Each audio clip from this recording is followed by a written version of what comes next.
One, take one.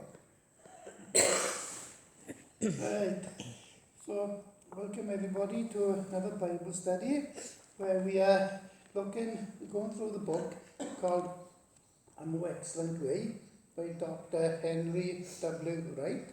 And this is a book I recommend to everybody. It's absolutely excellent, it's fantastic. And it explains how to get healed of different illnesses by moving yourself back into alignment with God, into His will, and removing sins out of your life. And then quietly you become healthier. And it does work. I've become more forgiving, and I'm finding I get less stress and tension, anxiety. It does work. So before we start, Sally, would you like to open in prayer? Dear Lord, I thank you for today. I thank you for what we're about to listen to. We want to know more about you, and thanks for putting this onto Wayne's heart to teach us, to know more about your will and what you have planned for us and what you did plan for us. But as the fall came, we broke that plan. And through this, we want to get your plan back together, Lord. And I thank you for this. In Jesus' name, amen. Right. So we'll go back to the last main heading we had, because our last study was 2 weeks ago. So I think if we go back to the heading, Healing Spiritually Rooted Diseases, then we'll be able to finish it today. Then next week we'll start chapter 3, which is bitterness. Right, so if not every illness or disease has a spiritual root, because our bodies are flawed, we live in a fallen world, and our bodies do go wrong. Or you might get something in the atmosphere, toxins in the atmosphere causing an illness. But most illnesses do have a spiritual root somewhere. And healing of spiritually rooted diseases begins with 3 things. The first one, you coming back into alignment with God. His word, His person, His nature, His precepts, what He has planned for you on this planet from day one. And the solution is restoration. And 2, accepting yourself in your relationship with God. Getting rid of self-hatred, getting rid of self-bitterness, getting rid of your guilt, and coming back into line with who you are in the Father through Jesus Christ. It has to be your own personal relationship. It can't be done through somebody else. It has to be done through you. Because you are on your own unique personal journey with God. And 3, making peace with your brother, your sister, and all other people that you need to make peace with, if you can. So the beginning of all healing is restoration. Restoring your relationship with God and with other people. The Bible talks about this in Matthew 22, verse 37 to 40. You shall love the Lord thy God with all of thy heart, and with all of thy soul, and all of thy mind. You shall love your neighbour as yourself. So the exact verse is, Jesus said unto him, Thou shalt love the Lord thy God with all thy heart, with all thy soul, and with all thy mind.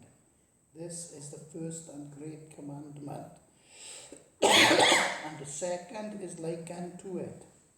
Thou shalt love thy neighbour as thyself. On these 2 commandments hang all the law and the prophets. Question for you. Is it possible, now your neighbour is to me is basically everybody else. Doesn't mean somebody who lives next door to you.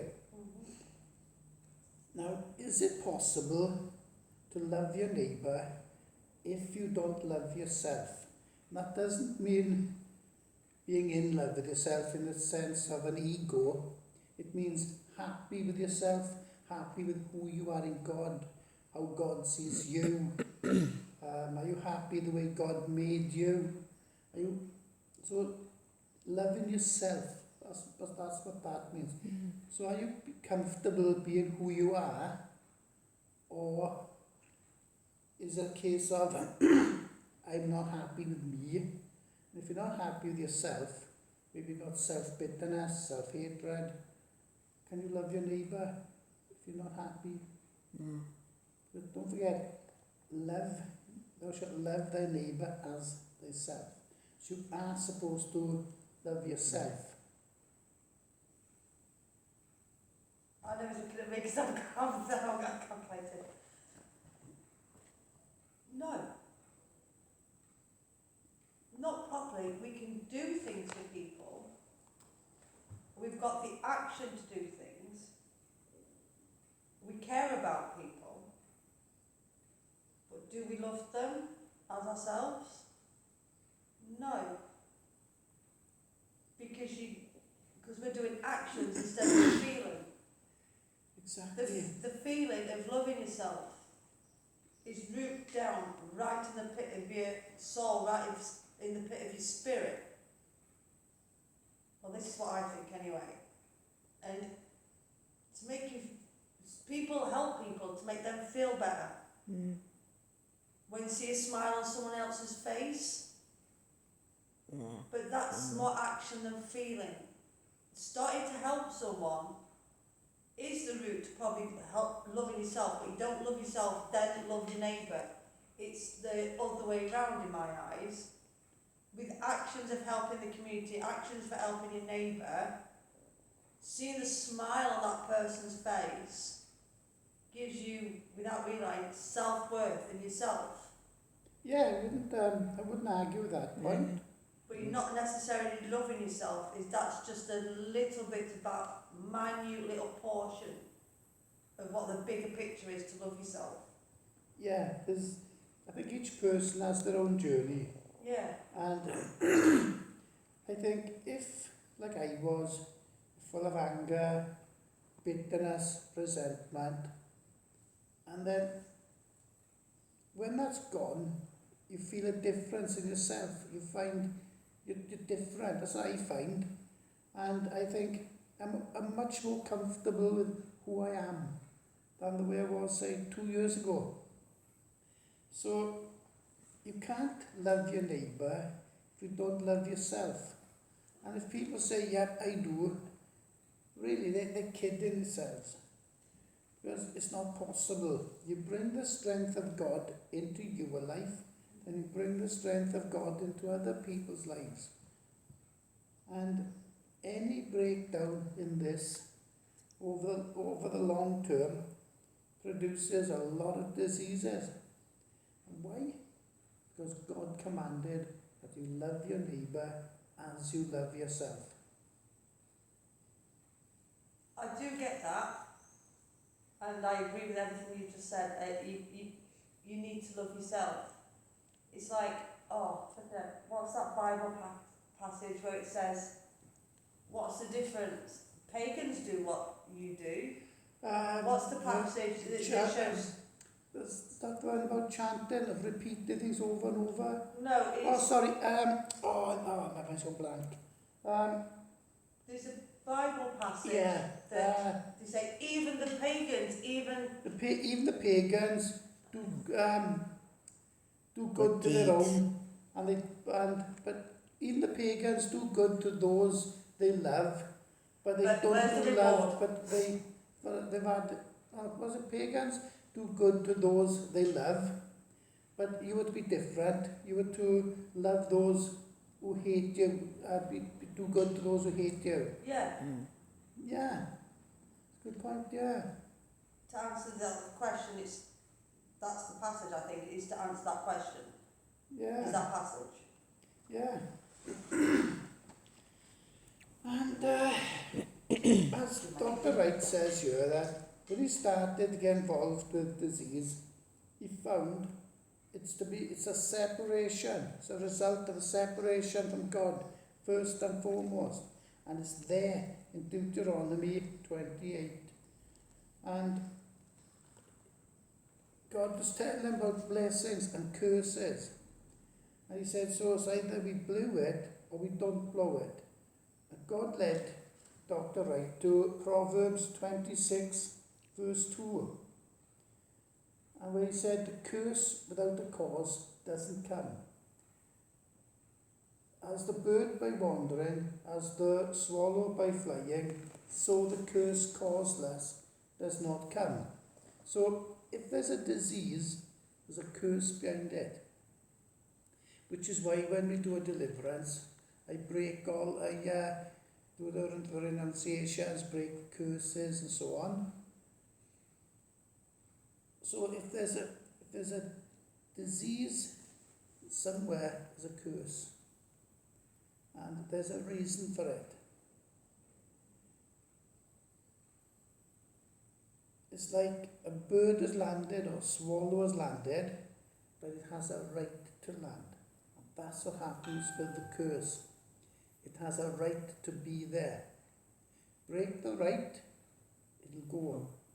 We can break them, destroy them.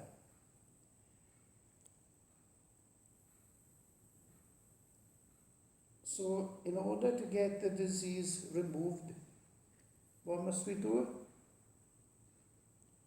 With the curse, if it's the cause of the illness, what's the first thing we do? Break the curse.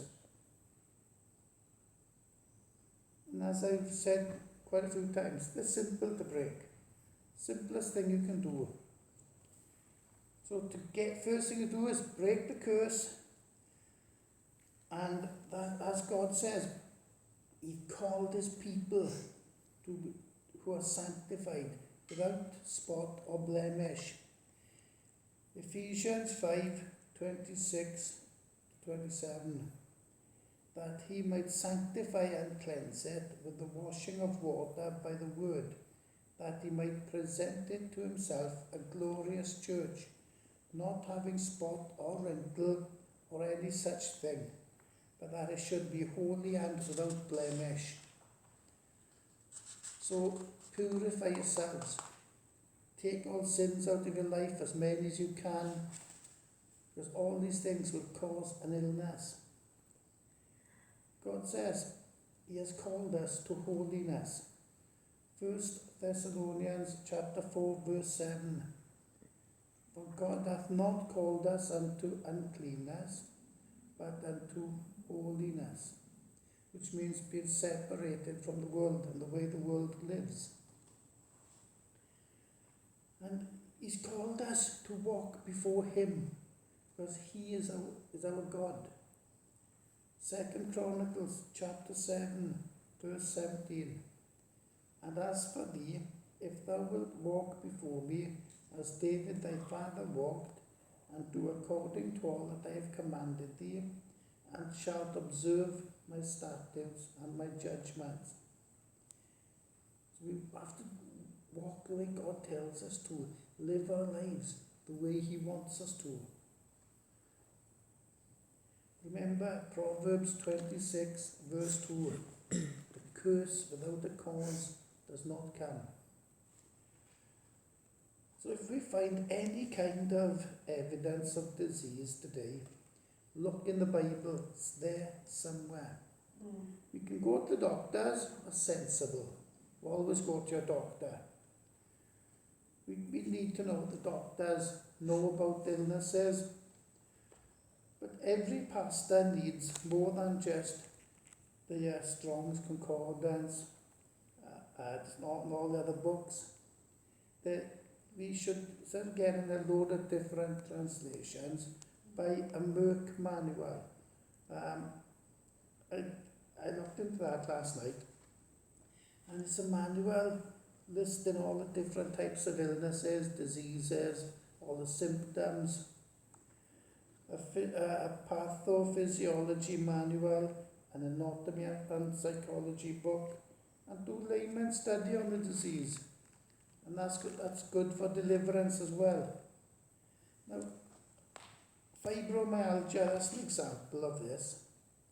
It's what the medical community calls pain in fibrous tissues, muscles, tendons, ligaments and other connective tissue. Now, it's mostly women who get that illness, although there's more men coming forward with it. Anybody have an idea why women are developing fibromyalgia? What the cause of it is? Men. No, Connected, partly right, believe it or not. damn. sorry, gentlemen. Sorry, See, man. I didn't mean it like any- it sounded. Well, I did, but I'm not sorry. By men. Oh, what's the word? Chromosomes, eh? No, I think that, no. Oh, The women have not been nurtured. They got a lot of insecurities and fears. And that's the reason behind it. It occurs, it's more likely to occur in healthy young women who tend to be stressed, tense, depressed, anxious, striving, and driven. Who would have thought that? A lot of it, Makes sense with the women that I know that's got it. That actually makes sense to me now. a little bit more first. Yeah, sorry. It's all right, no worries. And what you find is, a lot of the time, the fathers haven't done their job. They're not there showing the daughters the love, the support that they need. And they haven't been brought up the right way. And it's the same thing, especially with sons. How often the father can put his hand on his son and go, I love you, my boy. It's just as important for a son to hear that as for his father to say that to daughter. But it's not as macho, isn't it? yeah. I can't say that, then I'll make my boy into a wimp. No, it's good. It brings him up to feel safe, secure, solid, to feel like he's somebody's valued. Women have no problem saying that to their son or daughter, but men don't. And it's a pity because sons need it just as much. And when these issues of insecurity, self-hatred, self-bitterness are dealt with, many times the fibromyalgia just goes. The root cause of it's gone. It's like you deal with bitterness, unforgiveness, arthritis goes. Dealing with self-hatred and guilt. Many times lupus and other autoimmune diseases go away. Deal with a broken heart, deal with those wounds, and very often allergies go away. What was you going to say, Ansari? No, it just makes sense because I know a few women that's got it. And they suffer with depression, rejection of the childhood. It makes a lot of sense. That I can get why the younger generation, because of the society of not having fathers or a parent around. I shouldn't say fathers, I said a parent around. I totally get I reckon there'll be more cases if that's the case. Of both sexes. I think it's more likely to be a father because the mother is more likely to stay with her children, not run off, than the father. It's more fathers do that, Yeah, but not only fathers. but if you look at the society now, that's changing again. Oh yeah. Because of all the stress that, no offence, that the women have gone through, they're hitting the same part as the men are. So I say now is the way the society is going and the world's going, there's going to be more illnesses because I reckon both sets of both parents are going to be like that. Oh, quite Because the likely, whole yeah. world's turned into hatred, so they won't even know what love is either. The next generation won't know what love is. If you look at the world now, I'm sad to say, but I think being a parent, we get less and less and less and less, because the fact that there's been no nurturing and no nature in either aspects. And then the people have lost out on how to do it. Yeah, you can look, just look outside now. I see it every day already.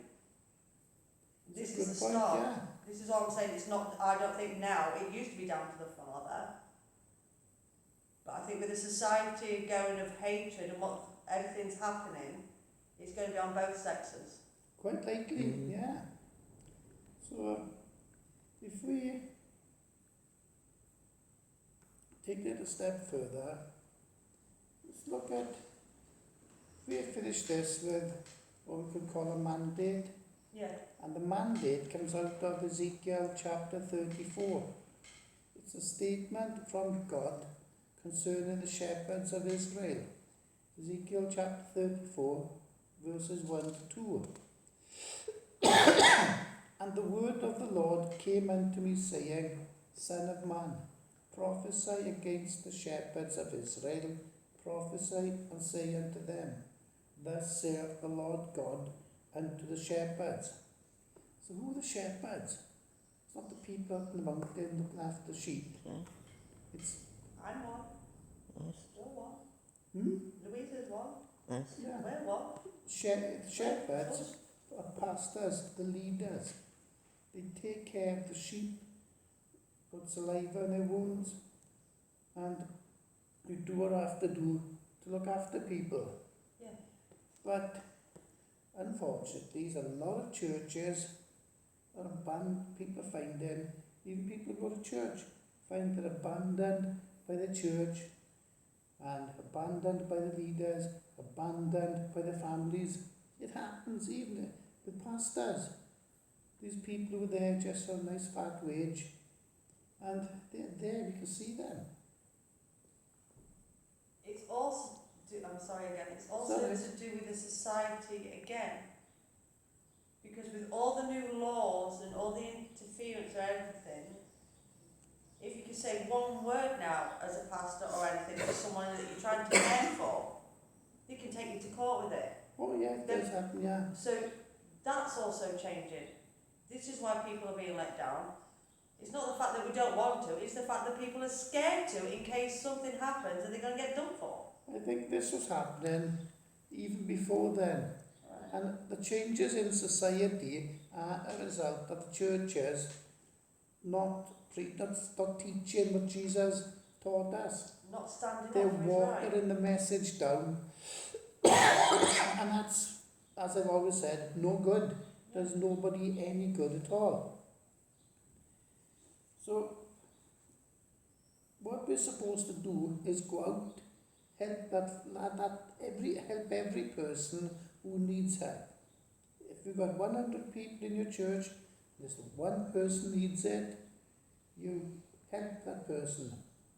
What did Jesus say about the 99 sheep safe and the one that goes wandering? Matthew 18 verses 11 to 14. The Son of Man is come to save that which was lost. How think ye, if a man have 100 sheep, and one of them be gone astray, doth he leave the 99 and goeth into the mountains and seeketh that which is gone astray? And if so, be that he find it, verily I say unto you, he rejoiceth more of that sheep than of the 99 which went not astray.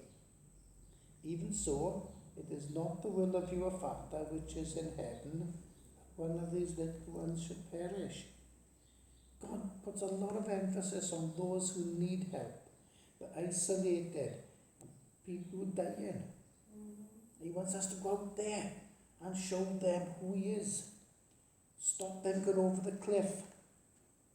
And this should be everybody's mission to mankind. There is a more excellent way, and that is healing and prevention of disease through Jesus Christ.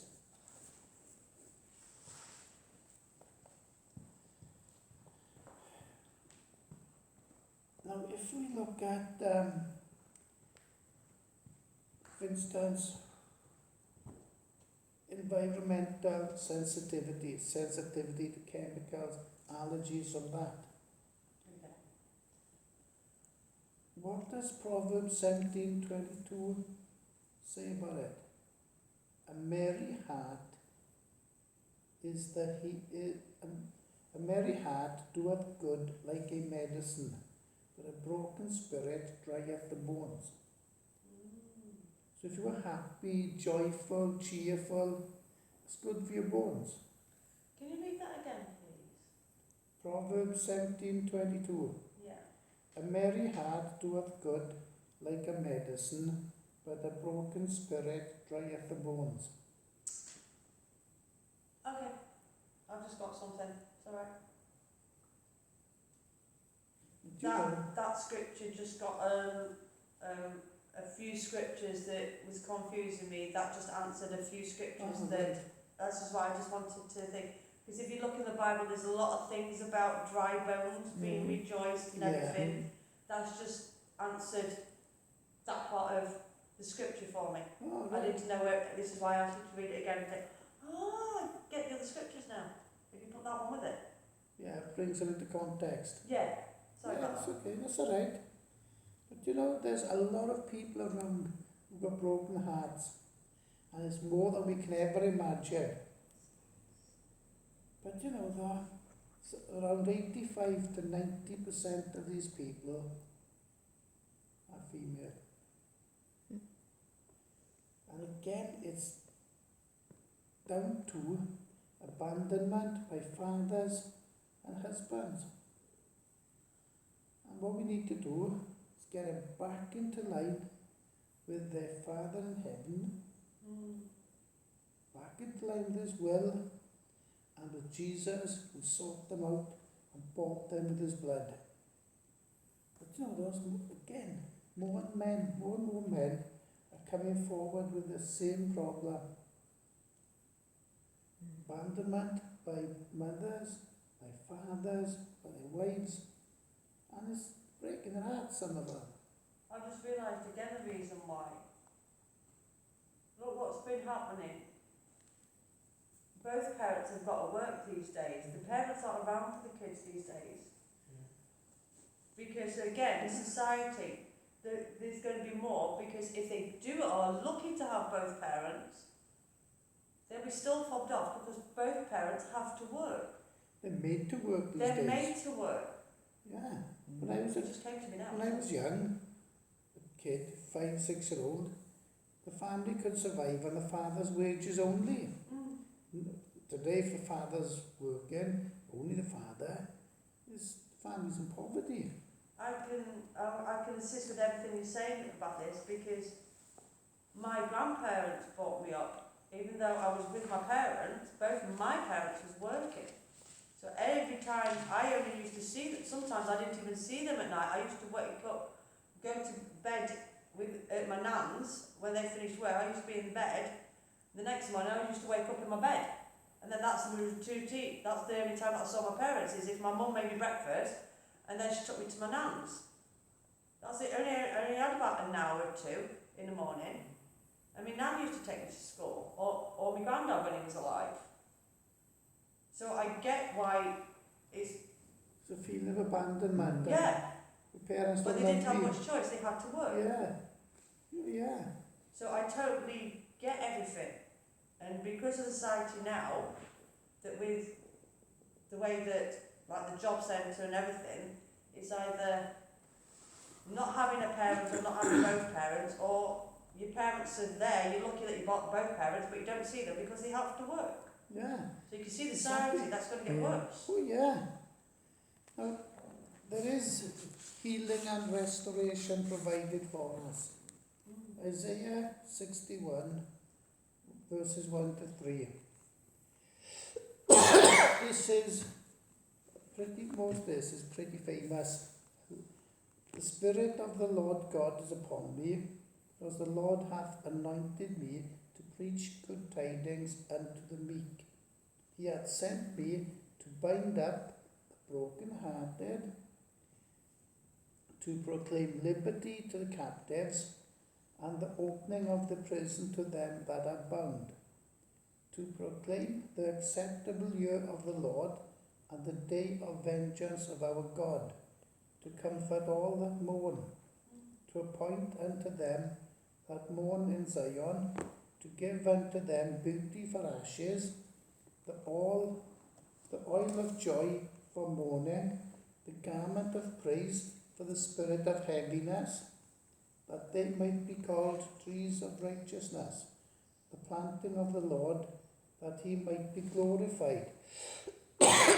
So, now, Isaiah 61, verse 4, it says, they shall build on old wastes, they shall raise up former desolations, they shall repair the waste cities and desolations of many generations. Of course, that's symbolic, because 61 verse 4 is generational in nature, and it provides for the healing of generations, the breaking of inherited curses, breaking inherited familiar spirits from your family line, the rollovers with specifics, meaning spiritually, psychologically, and biologically inherited diseases. Cancer's one. Cancer can come down the family line. It's rare, but it does happen. Especially like breast cancer. So again, Like breast cancer. yeah, It's, like daughter, like mother and daughter, they both sometimes get it. Not together, but in line. oh yeah, you're right, James, yeah. But like, there's going to be, we know there's a revival coming, don't we? Right? And it's going to start with sanctification and purification. That's within ourselves, each one of us. And it's going to happen, and it's going to happen by healing of diseases, casting out of evil spirits, the establishment of God's grace and His mercy. Now we see a lot of people struggling with diseases, and the reason we don't see the healing and casting out of evil spirits that we should see, Sally, is because, as I've been saying, the churches have gone weak, and we should be doing as they did in the book of Acts. And there's a guy called Russ Disda. He does a lot of spiritual warfare, deliverance, and he does a lot of help with people who've been affected by satanic ritual abuse. And I got this from him, first of all, that the book of Acts is a spiritual warfare manual. It's the field manual for the way we should be preaching today, and the way the churches should be acting. So that's the whole of the book of Acts, yeah? The whole of the book of Acts. He says, how many times today, these days, do you see a church praying and the building shaking, an earthquake, and people just walking out? How many times do you see angels coming in, letting people to say, come on, out you come? We just don't see that happening today. I want to. I want that as well. And he's right. That's good. That's because, as I was praying for earlier, the church hasn't got his fire. And he says that the Lord, why that Dr. Wright asks, why don't we see the healing of diseases, illnesses, casting out of evil spirits, just as in the book of Acts? He says the reason is Matthew, Mark, Luke and John record how God showed us His love in spite of sin. John demonstrated God's power through Christ over evil in spite of sin, all to demonstrate God's love for us. And the word in Acts demonstrated the early church's power over the same thing. Anybody got any thoughts or opinions or views on that? Charlie? Louise? No. Jules? Sally? I've said enough. Oh, if you've got anything more to say, say it. That's right, not right now. Claire invited me to say something else. I mean, we're not that far from end this chapter out, 4 pages. Oh, that's all right. Yeah. So, what I would advise people is study the books, Romans to Jude. Learn what they say, apply them to life, and the blessings will come. So that's all the books from Romans. To Jude. Jude. Yeah, okay. As Dr. Wright says, I think he's right here. God's not going to, over the long term, if you want to be blessed by God, you have to obey Him. If you're disobedient, He's not going to bless you, is He? No. As he's asking questions here, would it be a fair exchange? Obedience for disease. You obey Him, He takes your disease away. A fair exchange would be sanctification for disease. Obedience for insanity. Would it be a fair exchange to trust in God? He takes away your fear and anxiety. To believe in Him and you receive His love versus an unloving, unclean spirit of self-hatred. Is it a fair exchange to forgive somebody in order to be healed of cancer? Yeah, I think it is. Mm. And as he says, do you know what the word says about fear and heart attacks? In Luke 21:26, men's hearts failing them for fear and for looking after those things which are coming on the earth, for the powers of heaven shall be shaken. And look today, this COVID, people are afraid. What's that doing to people? Mm. Do you want to prevent aneurysms, strokes, hemorrhoids, varicose veins? Do you know what the cause for these things are? Along the lines, yeah. Along those lines, Stress. anger and rage. Mm. So, if you want to prevent these things, get anger and rage out of your life.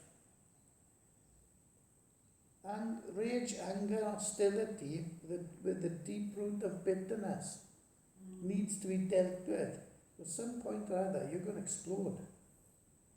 And as you're exploding spiritually, so your body responds as well. Mm. It makes you think that Yeah, I it wouldn't does. have thought this before. Because I used to get really nasty at one point, and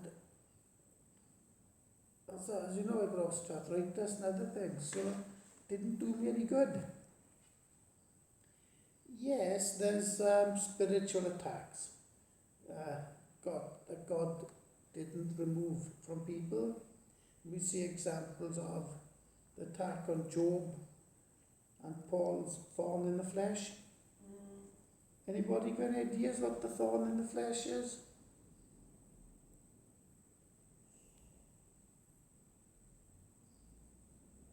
Nobody knows for sure, except that God wouldn't take it away, because Paul might get too proud of himself. Because let's not forget, he started off as a Pharisee, didn't he? So he might have become proud of himself. I suspect myself that it was a demon. Could have been an illness, but it was a messenger from Satan. An illness isn't a messenger. Illnesses don't talk to us. So that's almost certain, for me, it's almost certainly a demon. And again, Job, he had spiritual problems. He might have been doing everything perfect, but he wasn't perfect. And his first spiritual problem was fear. Job 3:25. For the thing which I greatly feared is come upon me, and that which I was afraid of is come unto me. He was afraid of losing all his money, all his wealth. And the second fear was he was preoccupied with the spiritual safety of his children. Job verses 1:4-5. And his sons went and feasted in their houses, every one his day, and sent and called for their 3 sisters to eat and drink with them. And it was so, when the days of their feasting were gone about, that Job sent and sanctified them, and rose up early in the morning, and offered burnt offerings according to the number of them all. For Job said, it may be that my sons have sinned and cursed God in their hearts. Thus did Job continually. But Matthew. So that was an open door for fear. And I won't mention names, but something happened to somebody once. And the way they were talking, you could see they had a fear of this particular thing happening, and they did say, to all intents and purposes, what it was. They attempted to be too perfect, and again, what we can see happening in Job happened to this person. Their number one fear was that they would lose something, and they did. They used to try in every way to be perfect, and you can't be. And they demonstrated clearly that was the thing they did not want to lose the most. And that was an open opportunity for Satan then. Now if we look at Job 40:41, look at the characteristics of Behemoth and Leviathan. I spoke about it last night, didn't we? Yeah, we find Job had pride, Leviathan, and spiritual arrogance, Behemoth. Job 40 verse 19. He is the chief of the ways of God. He that made him can make his sword to approach unto him. Job 41:34. And this is one I mentioned last night. He beholdeth all things. He is a king over all the children of pride.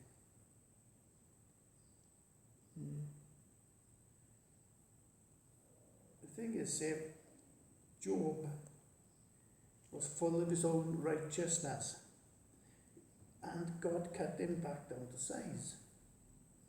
Job prayed for his friends at the end of Job 41. Job prays for his friends, and God removed the power that Satan and restored to him twice what he previously had.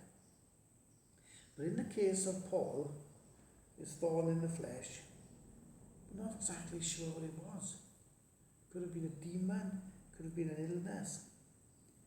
And the word flesh is a Greek word. But the word flesh, as found in Romans 7, has more to do with our spiritual nature. It can mean the human body, because compared to the Hebrew language, Greek is a very limited language. And sometimes in Greek you find one word has more than one meaning.